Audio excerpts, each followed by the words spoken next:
I barged into someone else's wedding and became the life of the party, but then Aunt Gina showed up, called me out in front of everyone, and I thought it was game over. But it all started at work on a Wednesday morning, one of those sluggish, coffee-stained days where the clock seemed to move backwards. My coworker, Angie, was chatting loudly about this huge wedding she was going to that weekend. I wasn't eavesdropping. Okay, maybe I was, but it was hard not to when she kept throwing around phrases like over 300 guests and open bar. Whose wedding is it? Someone asked. Oh, my cousin's friend's daughter or something. I don't even know them that well, but the whole family's going. It's going to be insane. They've got a 5-tier cake and a DJ flying in from Miami. Now, I don't know what possessed me, but something about the idea of sneaking into a wedding of complete strangers just clicked. I mean, weddings are basically the ultimate party, right? Free food, free booze, and nobody cares who you are as long as you clap during the speeches. Plus, 300 guests? No one would notice an extra face in the crowd. So, as Angie rattled on about the venue, a fancy golf club 2 towns over, I started hatching my plan. I'd become a long-lost cousin, or maybe an old family friend. I figured, with a little charm and confidence, I could pull it off. By lunch, I'd convinced myself it was foolproof. The only thing left was figuring out whose side I'd be on. Now, I'll admit, crashing a wedding isn't something you just jump into without preparation. It's not like sneaking into a movie theater or a neighborhood barbecue. A wedding is sacred ground for families, packed with sentimental speeches, nosy relatives, and that one person who knows everyone. If I was going to pull this off, I had to plan like my life depended on it. The bride's side was clearly my best option. Angie had mentioned they were a huge Italian-American family, the kind where everyone's a cousin and no one bothers to question who belongs where on the family tree. That was exactly the kind of organized chaos I needed to slip into unnoticed. So, I came up with my role. I was Marco, the long-lost second cousin from Arizona.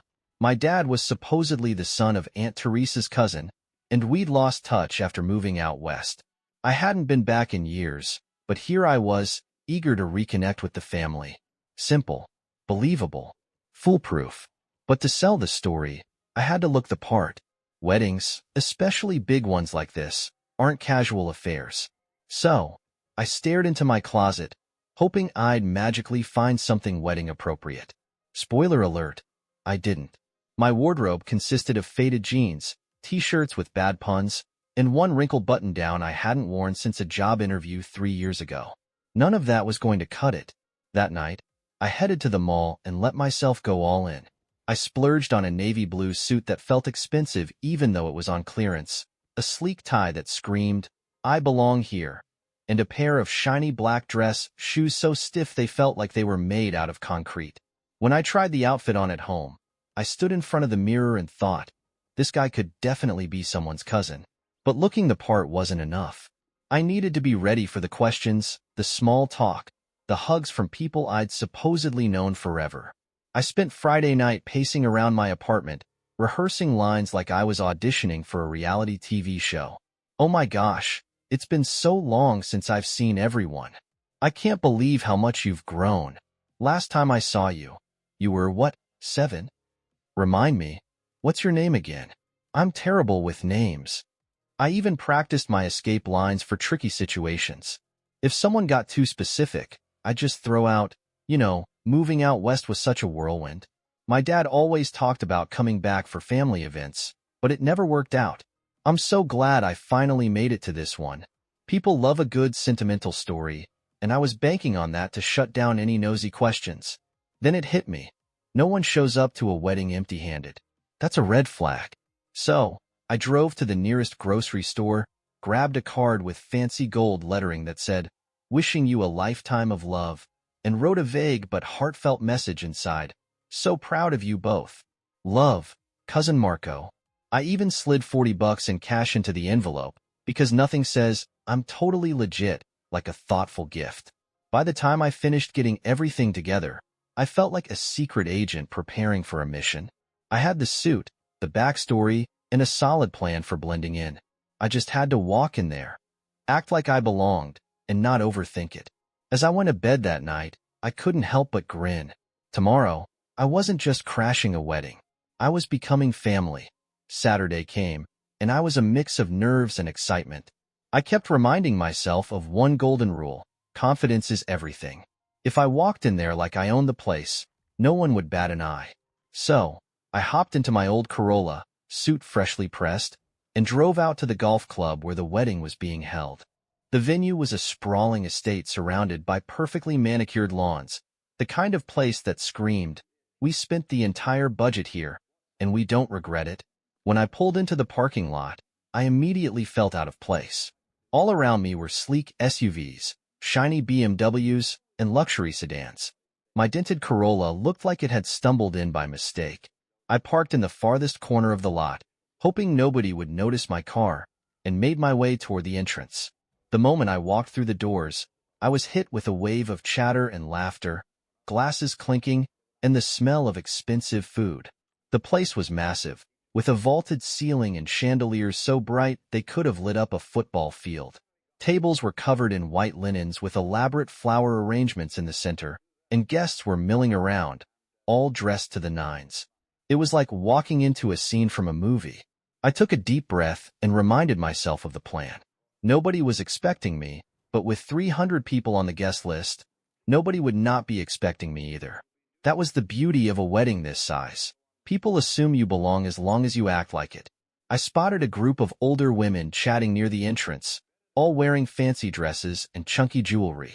One of them caught my eye, smiled, and gave me the kind of nod that said, "Oh, I know you." And just like that, I was in. "Marco," she exclaimed as I approached. Now, I had no idea who this woman was, but she said my fake name like she'd been expecting me all day. So, I leaned in for a quick cheek kiss, because Italian family, right? "It's been forever," I said, like I'd missed her at Thanksgiving or something. "It has been forever," she said, holding onto my arm like she really believed it. "When did you get in?" "Just last night," I said, keeping it vague. "It's so good to see everyone again. It's been too long." She nodded, clearly satisfied, and launched into a story about her grandkids, none of whom I had any connection to, but I nodded along like I couldn't get enough. From there, I made my way deeper into the room. Every few feet, someone would smile at me, and I'd respond with a friendly nod or wave. Nobody stopped to ask too many questions. I even got a couple of "Hey, great to see you" greetings from people who probably thought I was someone else entirely. As I reached the main ballroom, I spotted the bride and groom at the far end, surrounded by people taking pictures. They looked radiant, her in this stunning white dress, him in a classic black tux, but I made sure to keep my distance. I wasn't about to risk introducing myself to the stars of the show. That felt like asking for trouble. Instead, I grabbed a flute of champagne from a passing waiter, found a spot near the dance floor, and started soaking it all in. I had officially infiltrated the wedding, and so far, no one suspected a thing. Now that I was officially inside, the real game began. Blending in. It turns out, the key to surviving as a wedding crasher is to keep moving. If you stay in one spot too long, someone's bound to ask the dreaded question, "So, how do you know the couple?" And trust me, I wasn't ready for a third-degree interrogation from a random uncle. The first thing I did was scout the buffet. Weddings are all about the food, and the spread here was next level. Mini sliders, shrimp cocktail, some kind of fancy cheese tower. I loaded up a plate and found myself in line next to a guy who looked about my age. He had the kind of haircut that said, "I work in finance," and was wearing a suit that probably cost more than my monthly rent. "Man, they really went all out, huh?" I said, motioning to the food. He laughed. "You're not kidding. Did you see the ice sculpture by the bar?" "I missed that," I said, trying to sound casual. It's been so long since I've been to one of these things. I forgot how crazy weddings can get. "You're telling me," he replied. "Whose side are you on?" And there it was, the question I'd been dreading. But I didn't panic. I took a sip of champagne, smiled, and said, "Bride's side. My dad and Aunt Teresa were super close when we were kids." He nodded, completely buying it. "Oh, that's awesome. I'm with the groom's crew. College buddies." From there, the conversation flowed naturally. Turns out, His name was Mike, and he loved talking about himself, which worked perfectly for me. All I had to do was laugh at his jokes and throw in the occasional, "Wow, that's wild." Honestly, we could have been best friends by the end of it. After we finished eating, Mike introduced me to a couple of his friends. That's when I realized something amazing. At a wedding this big, nobody knows everybody. The groom's friends didn't know the bride's family, the bride's cousins didn't know the groom's co-workers, and everyone just assumed you were from the other side if they didn't recognize you. It was like one giant social safety net. The dance floor opened up shortly after, and that's when things really got fun. I'm not much of a dancer, but weddings are one of the few places where it doesn't matter. As long as you look like you're having a good time, people love it. So, I jumped in with a group of cousins I didn't know, clapping along and shouting lyrics to songs I hadn't heard since middle school. At one point, a little girl, maybe 7 or 8, grabbed my hand and dragged me into a conga line. I didn't know where it started or where it ended, but there I was, snaking around the dance floor like I'd been part of this family forever. The best part? People kept coming up to me and saying things like, "It's so great to see you again," or, "You're Marco, right? I remember you from that barbecue." I just smiled and said, "Yep, that's me." By the time the DJ slowed things down for the first slow dance, I felt like I had nailed it. I wasn't just blending in, I was thriving. Marco, the long-lost cousin from Arizona, was officially a hit. And the best part? Nobody had any idea I was a total fraud by this point. I was practically living my best wedding crasher life. Between the food, the dancing, and the sheer adrenaline of not getting caught, I was having way more fun than I thought I would. But I knew the key to staying under the radar wasn't just blending in. It was making myself memorable enough that people wouldn't question my presence. It started with the toasts. The best man gave a classic speech about loyalty and brotherhood, while the maid of honor's speech was this sweet, tearful ode to friendship that had everyone dabbing their eyes with napkins. I stood in the back, clapping along, when one of the older uncles sidled up next to me. "Great speeches, huh?" he said, his voice thick with that gravelly tone older men get after years of yelling at TVs during football games. "Absolutely," I replied. "They really nailed it." "You know," he said, turning to me with this thoughtful look, "it's just so good to see everyone together like this. Too many funerals lately, not enough weddings." That was my opening. "You're so right," I said, nodding with just the right amount of somber energy. "This kind of thing, it reminds you what really matters." He patted me on the back like I just said something profound, and before I knew it, he was introducing me to a whole table of relatives. They were all seated in a cluster near the edge of the room, laughing and gesturing with their hands like they were trying to land a plane. "This is Marco," the uncle said, clapping my shoulder. Teresa's sighed. They all nodded like that explained everything. I shook hands, kissed cheeks, and before long, they had me sitting down, eating cannoli, and listening to stories about the old days in Brooklyn. At one point, one of the aunts leaned over to me and said, "So, how's your father doing? He must be so proud you made it all the way out here." I froze for half a second, but then I remembered the plan. "He's doing great," I said with a smile. "He really wanted to be here, but, work stuff." I told him I'd come and represent the family. "Oh, that's wonderful," she said, nodding approvingly. "Such a good boy, Marco." And just like that, I was in deeper than ever. The best part of the night came when the DJ announced a family dance. They played some old-school Italian song I didn't recognize, but that didn't matter. Everyone grabbed a partner and hit the dance floor. One of the younger cousins dragged me out there, laughing as I awkwardly tried to mimic their footwork. "You're so bad at this," she teased, grinning. "Hey, I'm rusty, okay?" I shot back. "It's been years since I've danced like this." We both cracked up, and I swear, in that moment, I felt like I actually was part of the family. By the time the song ended, I was sweating but smiling, and everyone was patting me on the back like I just passed some secret initiation test. It was official. Marco from Arizona was now a legend. After the family dance, I felt untouchable. I'd not only avoided detection but had somehow become the life of the party. People were laughing at my bad dance moves, introducing me to even more relatives, and offering me drinks like I was the guest of honor. It was surreal, honestly. I wandered over to the bar to grab a glass of wine when Mike, the guy I'd met at the buffet earlier, came up beside me. He clinked his beer bottle against my glass and said, "Dude, you're everywhere tonight. Do you know everyone here or something?" I laughed, playing it cool. "Not everyone," I said, "but, big families. You end up meeting people whether you mean to or not." Mike nodded like that made perfect sense. Man, I wish I was on the bride's side. The groom's family is all accountants and engineers, great guys, but not exactly party animals, you know? I just grinned. "You've got to come hang out with us, man. We've got all the fun cousins." That's when the bartender handed me a glass of red wine and said, "This one's on the house, Marco." Now, let me tell you, nothing throws you off your game faster than hearing your fake name from someone you don't recognize. I stared at the bartender for half a second, and he must have caught the look of mild panic on my face because he added, "Aunt Gina told me to send it your way.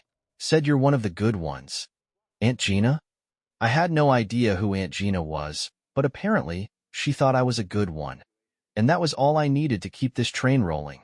"Ah, Aunt Gina," I said, raising my glass like I was toasting her. "She's the best, isn't she?" The bartender laughed, and Mike clapped me on the shoulder. "Man, I've got to meet this side of the family. You guys sound like a blast." I decided to embrace it. "Stick with me, Mike," I said, "and I'll introduce you to all the right people." For the next hour, I was in full-on host mode. I wandered from group to group, chatting, laughing, and soaking up every ounce of this wild, unexpected camaraderie. One of the bride's younger cousins even pulled me aside to ask if I wanted to join the photo booth group shots. "Come on, Marco. We're doing funny poses." How could I say no? So, there I was, wearing a giant feather boa and oversized sunglasses, posing with people I'd met approximately 3 hours earlier. The photos were ridiculous, and I had to fight the urge to crack up when someone said, "These are going on the fridge for sure." At one point, I found myself sitting at a table with a few older relatives, sipping wine and listening to them tell stories about family trips to Italy. I nodded along like I knew exactly what they were talking about, tossing in the occasional, "Wow, that must have been incredible." One of them, a grandfatherly guy with thick glasses, leaned over and said, "You're a good kid, Marco. It's nice to see the younger generation showing up for these things." And let me tell you, that almost got me. For a split second, I felt guilty. Here was this sweet old man, treating me like one of his own, and I was just some random dude who'd crashed their family's biggest celebration. But then someone handed me a cannoli, and the moment passed. As the night wore on, I started to feel like I'd somehow transcended being a crasher. I wasn't just pretending to belong anymore. I was living it. Marco from Arizona wasn't just blending in. He was thriving. By the time the speeches ended and the dance floor was in full swing, I'd convinced myself I was untouchable. Marco from Arizona was a legend. I'd blended so well into the fabric of this wedding that even I was starting to believe my own story. But, of course, nothing good lasts forever. It all started when Aunt Gina finally made her grand entrance. I was standing near the dessert table, casually debating whether I could snag a second cannoli without looking greedy, when I heard someone behind me yell, "Marco!" Oh my God, is that really you? I turned around, heart hammering in my chest, and there she was, a tiny, gray-haired woman with big glasses and a bigger personality. She was waddling toward me with her arms outstretched, a look of pure joy on her face. Now, I had no idea who Aunt Gina actually was, or why she was so excited to see me, but I leaned into it. I smiled wide, opened my arms for a hug, and said, "Aunt Gina, it's been way too long." She hugged me like she was trying to squeeze the life out of me. "I can't believe it's really you," she said, pulling back to look me up and down. "You look just like your father." "Oh, yeah, people tell me that all the time," I said, trying to sound casual. She grabbed my arm and practically dragged me across the room. "You have to come meet everyone. They're going to lose their minds when they see you." Now, this was uncharted territory. Up until this point, I'd been coasting on vague greetings and the occasional small talk. But now Aunt Gina was pulling me straight into the heart of the family, and I had no idea how to play this. She brought me to a group of older relatives sitting around a table, all laughing and sharing stories. Look who I found, she announced, gesturing to me like I was the prodigal son returning home. The entire table went silent. Everyone turned to look at me. One of the men squinted and said, "Wait a minute. That's not Marco." I froze. My brain short-circuited. For a second, I thought about bolting for the door, but then Aunt Gina clapped her hands and laughed. "Oh, stop it, Tony. Of course, it's Marco. Look at him." Tony wasn't convinced. He leaned forward, peering at me like he was trying to solve a puzzle. "Marco's got a scar on his left eyebrow from that bike accident when he was 12. You don't have that scar." The entire table went quiet again. Aunt Gina looked at me, her eyes narrowing. And just when I thought it was all over, one of the younger cousins chimed in. "That's because Marco had the scar fixed. Remember? He had that cosmetic surgery when he moved to Arizona. Dad, you told me about this." Tony blinked, looking unsure. I guess I forgot about that." Aunt Gina slapped him on the arm. "See? I told you it's Marco. You're just going senile." The table erupted into laughter, and I laughed along with them. But inside, I was dying. I couldn't believe it. My life had just been saved by some random cousin who'd managed to invent a backstory for me on the spot. At that moment, I knew I needed to make an exit before my luck ran out. As the night started winding down, I made my move. I told the nearest group of relatives that I had an early flight back to Arizona and couldn't stay much longer. They all nodded sympathetically. Aunt Gina hugged me so tightly I thought she'd break a rib, and I promised to visit more often. I made my way to the door, grabbing one last cannoli for the road. Just as I was about to step outside, Mike, the guy I'd met at the buffet, called out, "Hey, Marco, before you go, we've got to take a selfie, man." I couldn't say no. So there I was, posing with Mike and a few other random guests. Holding up a peace sign like this was the best night of my life. And honestly, it kind of was. I drove home that night laughing at how close I'd come to disaster. I'd walked into a wedding full of strangers, made myself part of the family, and somehow left without anyone figuring out the truth. But the funniest part? 2 days later, I got a text. It was from Mike. "Great meeting you, bro. Send me your address so I can mail you a copy of the group photo." And that's when it hit me. I'd been so convincing that even the groom's friends thought I belonged. I didn't reply, of course, but I like to imagine that photo is sitting on someone's fridge right now, with a caption that says, "Marco, best cousin ever." What would you do in a similar situation? Share your opinion in the comments.